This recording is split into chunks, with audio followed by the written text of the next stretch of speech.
Paul under many titles. We remember him as the apostle.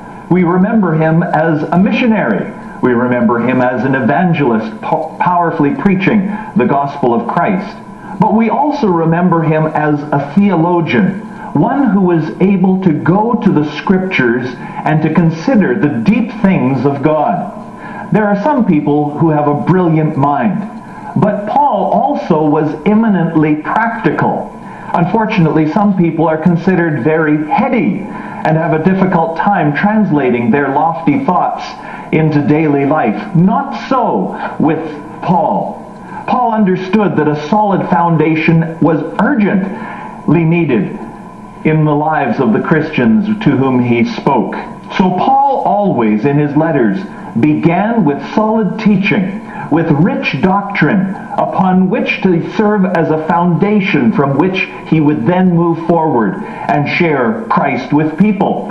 And here in Galatians chapter 6, we come to such a portion where Paul is sharing great truth, but of an eminently practical nature. He writes, "Brethren, if anyone is caught in a trespass, you who are spiritual, restore such a one." Verse 2, he says, "Bear one another's burdens." Verse 3, he says, "If anyone thinks he is something when he is nothing, he deceives himself." Verse 4, "But each one must examine his own work, and then he will have reason for boasting in regard to himself alone, and not in regard to another. For each one will bear his own load."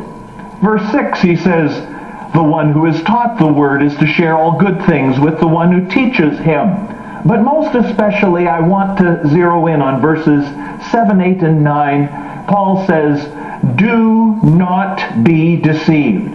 God is not mocked. For whatever a man sows, this he will also reap." Now, even as we read these few words, we consider, Paul, are you sharing now suddenly a gospel of works? All through the letter to the Galatians, Paul has been insistent that we are saved by God's grace. Many people had been reverting back to deeds of the flesh, to circumcision, and to practical things that they could do to seemingly move themselves forward in the Spirit. But Paul very quickly, even as he shares with us, do not be deceived. God is not mocked. He goes on in verse 8 and he says, "For the one who sows to his own flesh will from the flesh reap corruption. But the one who sows to the Spirit will from the Spirit reap eternal life." So once again, Paul sets at opposition, at odds, even as he has done before. He sets the flesh as being opposed to the Spirit, and even at war with the Spirit. They are counter in their designs. And so Paul says, do not be deceived. If you think that you can make progress in the Spirit by leaning upon the arm of flesh, you are fooling yourselves. You are not fooling God, though. You are only duping yourself. The one who plants in the flesh, who sows seed in a spiritual way, he will only reap from that corruption, for our flesh is doomed to corruption and doomed to failure.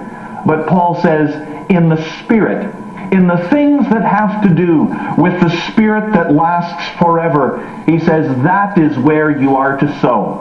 Now, we rightly ask the question, Paul, how is it that we sow in the Spirit?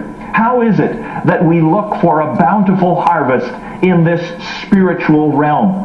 We come to God and we say, Lord, this is not something in which I excel. It's not something in which I understand these deep truths. But we come to the Lord by faith, and we come in trust.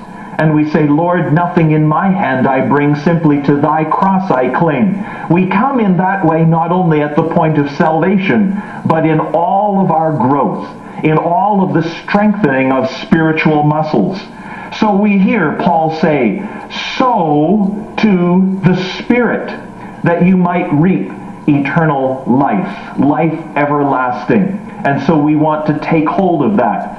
And we want to say, Lord Jesus, continue to lead us on. Even as you have, out of your great grace, provided us with your salvation. Continue to lead us on, and help us all to sow to the Spirit. You see, we walk by faith and not by sight. We walk with our eyes set upon the Lord through His holy word. And when we hear a direction, a directive, a command from His word, we give heed to that and we walk in it. Where our world says, take all that you can in this world and take it all for yourself. The Word directs us to share with others and to be kind. Others say it doesn't matter if you're rude or if you're offensive to others.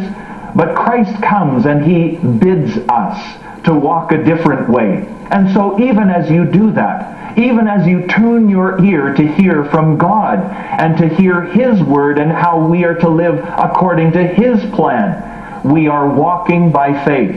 And by so doing, you are sowing to the Spirit. You are putting down seeds of faith and walking in step with God, that you might know a bountiful harvest, a harvest that is not according to the flesh.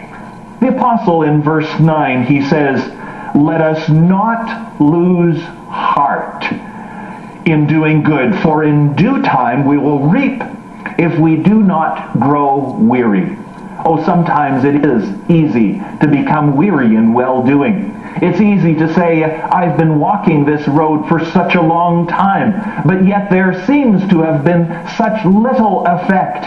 There seems to be such little effect in my life. There seems to be such little effect in my family or those round about me.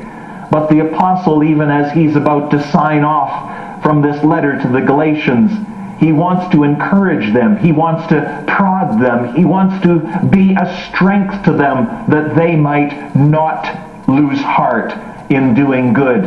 He wants them to continue to walk by faith. Other voices have come and beckoned them and called to them and pleaded to them to go back to another road that they were familiar with. But Paul says, oh friends, do not lose heart. And I'm sure that he was looking back into the Old Testament, though it's not referred to here explicitly, how that over centuries of time the people of God had looked for the promised Messiah, the one who would come to save them from their sins.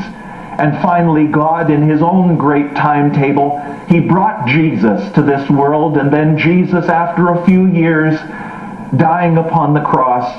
Paul knew that sometimes the workings of God move slowly and not at our pace, and he encourages them, do not lose heart.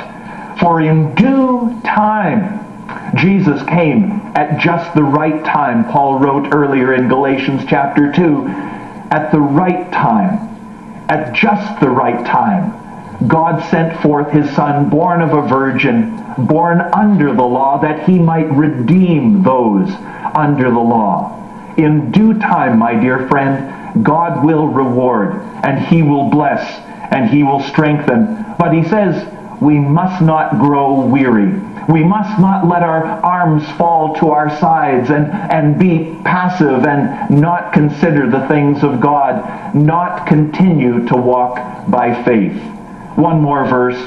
Paul says, so then, you see, he has given great teaching. He has given great instruction. He has built the foundation. And now upon that there is this appeal.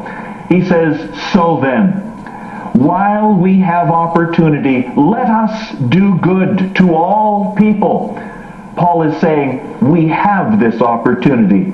It will not always be here. It will not always be before us. But while we have this opportunity, let us do good to all people. First and foremost, the greatest kindness that we can show to anyone is to share Christ with them and to let them know there is a God in heaven who loves them. But he also says, let us also, especially to those who are of the household of faith, be an encouragement, be a blessing, be an evangelist by your love to others, and God will bless you. He will strengthen you, and you will see those seeds sown to bless many.